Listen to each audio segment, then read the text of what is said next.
Hey Bobcat fans, welcome back into OhioBobcatsHockey.com. I'm Justin Sampson alongside Ryan Boyd here in Bird Arena today, getting ready for this weekend's long-awaited Central States Collegiate Hockey League Tournament right here in Athens, Ohio. And the Bobcats, is the same exact story as last season, have drawn the low seed Kent State for the third straight game. They already took care of them last weekend with a pair of victories. Last season they did just that.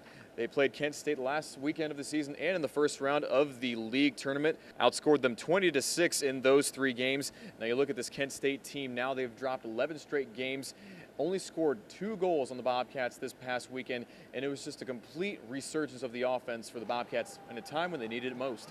Yeah, Kent State's really been struggling. I mean, they haven't won since January 8th. They've had a lot of problems both on the offensive and defensive end of the ice, and Ohio really took advantage of that, especially on Friday night. They scored 9 goals. They scored 2 in the first minute of that contest. But I was really interested to watch Saturday night's contest because Kent State actually impressed me, and they did a couple of things that I want to look at heading into this weekend. First and foremost, they got their top scorer, Andrew Gazdak, going. He scored the only goal for Kent State. If they're going to beat Ohio, their only chance is to get that man going. He has 48 points on the year. But number 2, they also had that young netminder, freshman Zachary Nowick, who stopped 41 of 44 shots. Now, of course, Ohio still won, but he was very intriguing. And if he plays again, they could have a close affair yet again.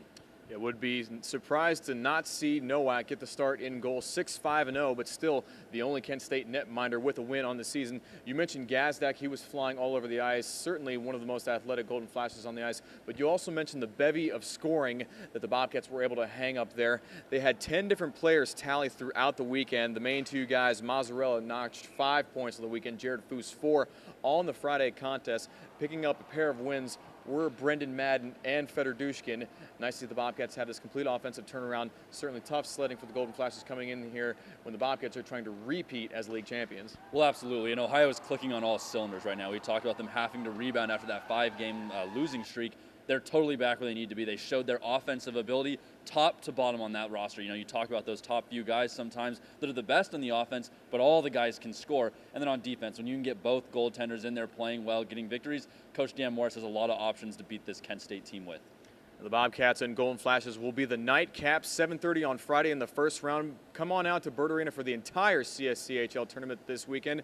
Kicking off the tournament on Friday will be Iowa State and Illinois, followed by Robert Morris, Indiana. Then, as we said, Ohio in the nightcap against Kent State. Be sure to stay tuned to OhioBobcatsHockey.com as we preview every team coming into Athens this weekend for the league tournament and all throughout the entire tournament time right here in Athens this weekend. But until then, for Ryan Boyd, I am Justin Sampson, and this is Ohio Hockey.